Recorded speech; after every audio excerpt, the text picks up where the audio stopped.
โครงการฝึกอบรมพระนักเทศน์ทุน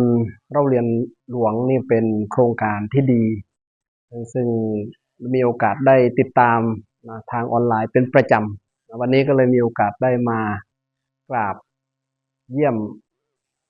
ก็ได้มีโอกาสได้กราบมุทิตาหลวงพ่อประธานโครงการแล้วก็ร่วมให้กำลังใจพระนักเทศน์ด้วยและประเด็นหนึ่งก็คือมีโอกาสได้มาศึกษาหาความรู้จากการอบรมในครั้งนี้ด้วยถือว่าเป็นโครงการที่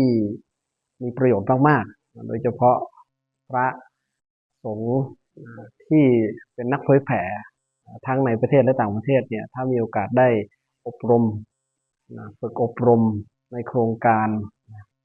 ก็จะเป็นประโยชน์มากๆเพราะนั้นวันนี้จึงมาแล้วเกิดความประทับใจแล้วก็อยากให้พระคุณเจ้าพระเถระพระสงฆ์สามเณรมีโอกาสได้มาร่วมฝึกอบรมโครงการนี้ให้มากๆแล้วเราก็จะมีบุคลากรที่ดีที่สามารถเผยแผ่พุทธศาสนาได้ทั้งในและต่างประเทศเจริญพร